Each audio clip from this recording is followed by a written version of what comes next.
तो दोस्तों टीओबी न्यूज में आपका स्वागत है। देश और दुनिया की अहम खबरों को जानने के लिए जुड़े रहिए हमारे साथ। हेलो दोस्तों, एक बार फिर से स्वागत है आपका टीओबी न्यूज पर। तो आज हम आपके लिए लेकर आए देश और दुनिया की बड़ी अहम खबर। तो देखते रहिए हमारे साथ वीडियो के अंत तक। तो पहले आज हम आपको बताएंगे डरावनी राइड्स। चीन में 197 फीट ऊपर रोलर कोस्टर पर 20 लोग 1 घंटे तक उल्टे लटके रहे। चल पड़ी मेट्रो, सफर करने से पहले जाने नियम। नोएडा में मास्क ना पहनने पर लागे पड़ेगा जुर्माना। दूसरे दिन की पूछताछ के लिए क्यों समय से पहले एनसीबी ऑफिस पहुंची रिया, जाने वजह। बाद में बताएंगे खुशखबरी, रूस में इसी हफ्ते लोगों के लिए उपलब्ध हो सकती है corona vaccine. RRB NTPC requirement 1.40 lakh पदों पर भर्तियां करेगा रेलवे। परीक्षा की तारीख का ऐलान। अब खरीदे इलेक्ट्रिक कार।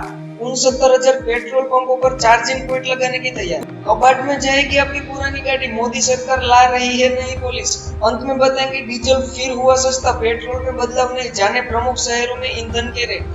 तो दोस्तों, अगर आपने हमारे चैनल को सब्सक्राइब नहीं किया है तो पहले आप हमारे चैनल को सब्सक्राइब कर लीजिए और जानिए हर रोज के नए नए न्यूज टीओबी न्यूज में। तो पहले आज हम आपको बताएंगे चीन में 197 फीट ऊपर रोलर कोस्टर पर 20 लोग 1 घंटे तक उल्टे लटके रहे। चीन के जियांसू प्रांत के होशी में 20 लोग 1 घंटे तक हवा में लटके रहे, क्योंकि वे गए थे रोलर कोस्टर राइड का मजा लेने, लेकिन वह ऊंचाई पर पहुंचकर अटक गई। यह घटना है होशी के सुनाक पार्क। 1 घंटे के डरावने नजारे के बाद सभी लोगों को सुरक्षित रोलर कोस्टर से उतारा गया। सुनाक एम्यूजमेंट पार्क में प्रबंधन ने लोगों से माफी मांगी। इसके बाद से एम्यूजमेंट पार्क को बंद कर दिया गया। ग्लोबल टाइम्स की खबर के अनुसार सुनाक पार्क में यह पहली घटना नहीं, इसके पहले अगस्त 2019 में भी ऐसी घटना हुई। रोलर कोस्टर लोगों से भरा हुआ था और वह हवा में जाकर अटक गया था। पार्क के कर्मचारियों का कहना है कि रोलर कोस्टर के सामने कोई पक्षी उड़कर आता है तो रोलर कोस्टर का सेंसर तुरंत उसे रोक देता है ताकि कोई हादसा न हो। जब चीन के सरकारी अधिकारियों और मीडिया के सुनाक एम्यूजमेंट पार्क के प्रबंधक से पूछताछ की तो उन्होंने कहा कि इस घटना की जांच चल रही है। जैसे ही पिछले साल की घटना का जिक्र किया गया तो प्रबंधन ने कहा कि उस हादसे का इस बार की घटना से कोई लेना देना नहीं है। आपको बता दें कि यह रोलर कोस्टर की लंबाई 4192 फीट है। उस सबसे ऊंचाई वाला हिस्सा 196.9 फीट का है। यह रोलर कोस्टर अधिकतम 119 किलोमीटर प्रति घंटे की रफ्तार से चलता है। सबसे ऊंचाई वाले हिस्से पर ही जाकर रोलर कोस्टर अटक गया। चल पड़ी मेट्रो, सफर करने से पहले जाने नियम। नोएडा में मास्क ना पहनने पर लागेगा जुर्माना। कोरोना संकट के कारण देश में मार्च में लॉकडाउन लगाया गया, तब से ही अलग अलग शहरों में मेट्रो सेवा को बंद कर दिया गया। अब सोमवार से दिल्ली मेट्रो के साथ साथ नोएडा मेट्रो में भी शुरुआत की जा रही है। दिल्ली मेट्रो और नोएडा मेट्रो में अलग अलग नियमों को जारी किया गया, जिनका पालन करना जरूरी है। नोएडा मेट्रो रेल कॉर्पोरेशन की ओर से यात्रियों के लिए कई तरह की तैयारियां की गई है, जहां नियमों का पालन करवाते हुए मेट्रो का संचालन तय करने में किया जाएगा।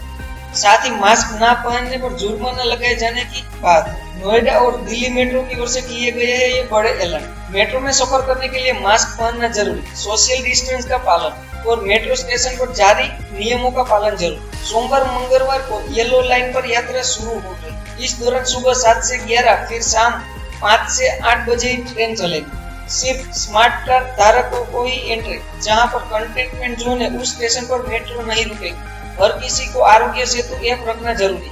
यात्रा के दौरान कम से कम सामान रखना, एक दूसरे से दूरी बनाए रखना और यात्रा के दौरान बातचीत न करना। सिर्फ स्मार्ट कार्ड रखने वाले यात्रियों को सफर की इजाजत, टोकन सुविधा उपलब्ध नहीं। दूसरे दिन पूछताछ के लिए क्यों समय से पहले एनसीबी ऑफिस पहुंची रिया, जाने वजह। क्यों समय से पहले एनसीबी ऑफिस पहुंची रिया के आज एनसीबी ऑफिस जल्दी पहुंचने की वजह भी काफी अहम है। दरअसल रविवार के दिन रिया को एनसीबी ने पहली बार पूछताछ के लिए बुलाया था। पहले ही दिन रिया पूछताछ के लिए लेट पहुंची, जिसकी वजह से एनसीबी अधिकारियों को पूछताछ के लिए कम समय मिला और रिया को आज फिर से पूछताछ के लिए बुलाना पड़ा। रविवार को देरी से पहुंचने के बाद रिया ने आज एनसीबी अधिकारियों को किसी भी शिकायत का मौका न देते हुए जल्दी पहुंचने का फैसला किया। तभी तो रिया 10 बजे से पहले 9:32 बजे एनसीबी दफ्तर पहुंच गई। रिया से अब एनसीबी दफ्तर में रिया से पूछताछ जारी। रिया के जवाब आज उनकी गिरफ्तारी का फैसला करेंगे। रिया के जवाबों का सोविक, सैमुअल और दीपेश सावंत के क्रॉस एग्जामिनेशन किया जाएगा। रिया से इन तीनों के सामने बैठकर पूछताछ होगी। अगर एनसीबी रिया के जवाबों से संतुष्ट नहीं होती या रिया गलत बयानबाजी करती है तो उनकी गिरफ्तारी संभव है। रिया ने रविवार को कोई पूछताछ में ड्रग्स खरीदने का फिरौत और उनके सेवन से इनकार किया था। खुशखबरी, रूस में इस हफ्ते लोगों के लिए उपलब्ध हो सकती है कोरोना वैक्सीन। कोरोना के कहर के बीच रूस के राष्ट्रपति व्लादिमीर पुतिन ने अचानक 11 अगस्त को ऐलान किया था कि रूस ने कोरोना पर वैक्सीन बना ली। इसके बाद पूरी दुनिया के एक्सपर्ट अचरज में पड़ गए। इसी बीच रूस ने फिर खुशखबरी देते हुए बताया कि इसी हफ्ते यह वैक्सीन आम लोगों के लिए उपलब्ध होगी। दरअसल रूस के एक शीर्ष अधिकारी ने कहा कि इस हफ्ते से corona virus vaccine Sputnik V को आम नागरिकों के लिए जारी कर दिया जाएगा। इस वैक्सीन को रूसी राष्ट्रपति व्लादिमीर पुतिन ने 11 अगस्त को लॉन्च किया। रूसी न्यूज एजेंसी TASS ने रशियन एकेडमी ऑफ साइंस में डेप्यूटी डायरेक्टर डेनिस लोगुनोव ने हवाले से कहा स्पुतनिक वी वैक्सीन को रूस के स्वास्थ्य मंत्रालय की अनुमति के बाद व्यापक उपयोग के लिए जारी किया जाएगा। स्वास्थ्य मंत्रालय इस वैक्सीन का टेस्ट शुरू करने जा रहा है और हम जल्द ही इनकी अनुमति हासिल कर लेंगे। रिपोर्ट के मुताबिक उन्होंने कहा कि आम लोगों को वैक्सीन उपलब्ध कराने के लिए निश्चित प्रक्रिया है। 10 से 13 सितंबर के बीच नागरिक इस्तेमाल के लिए वैक्सीन के बैच की अनुमति प्राप्त करनी है। इसके बाद जनता को वैक्सीन लगाई जानी शुरू हो जाएगी। RRB NTPC रिक्वायरमेंट 1.40 लाख पदों पर भर्तियां करेगा रेलवे। परीक्षा की तारीख का ऐलान।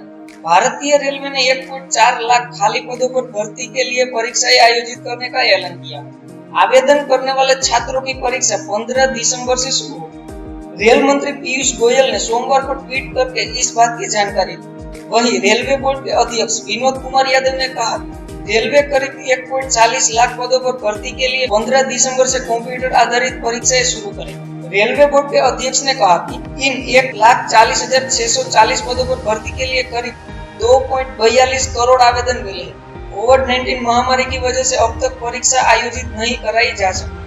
इन पदों पर भर्ती के लिए अब कंप्यूटर आधारित परीक्षा 15 दिसंबर से शुरू होगी और जल्दी परीक्षा से संबंधित डिटेल्स जारी की जाएगी। अब खरीदे इलेक्ट्रिक कार। 69,000 पेट्रोल पंपों पर चार्जिंग पॉइंट लगाने की तैयारी। पेट्रोलियम मंत्रालय के नए दिशा निर्देश के अनुसार सभी नए पेट्रोल पंपों पर कम से कम एक वैकल्पिक ईंधन का विकल्प अनिवार्य है।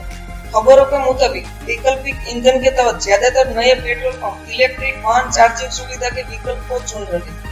अगर मौजूदा पेट्रोल पंपों पर भी EV चार्जिंग कियोस्क लग जाता है तो इससे देश की बिजली चालित वाहनों को प्रोत्साहन दिया जा सकेगा। उद्योग के अनुमान के अनुसार देश में करीब 69,000 पेट्रोल पंप हैं। सभी पेट्रोल पंपों पर EV चार्जिंग सुविधा से इलेक्ट्रिक वाहनों को जबरदस्त प्रोत्साहन मिलेगा। अभी चार्जिंग सुविधा के अभाव में लोग इलेक्ट्रिक वाहन खरीदने से कतराते हैं। बिजली मंत्रालय ने दिल्ली और राष्ट्रीय राजधानी क्षेत्र कोलकाता, चेन्नई, हैदराबाद, बेंगलुरु, वडोदरा और भोपाल में EV चार्जिंग ढांचा लगाने की योजना बनाई।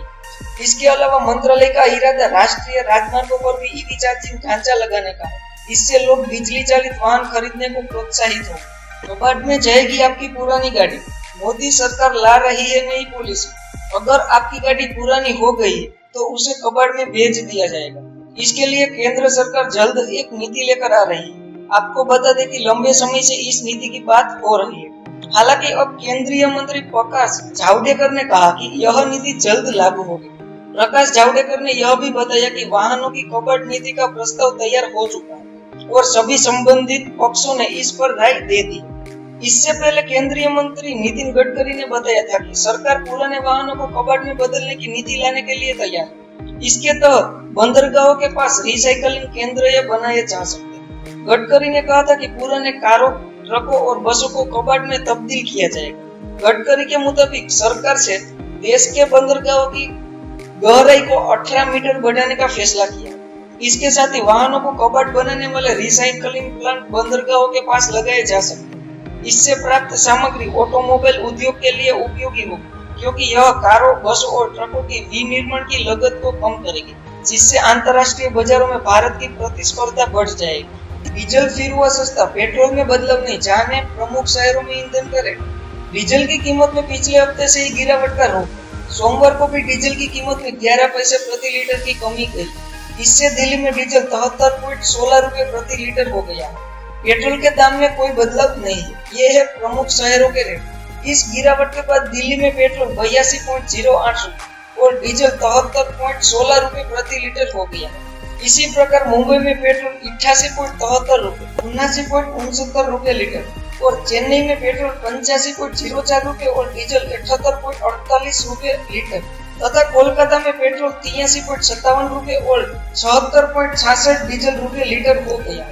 नोएडा में पेट्रोल 82.36 रुपए और डीजल 73.47 रुपए लीटर हो गया। तो दोस्तों, अगर ये वीडियो आपको पसंद आया हो तो लाइक और शेयर जरूर करें और हाँ, चैनल को सब्सक्राइब करना ना भूलें।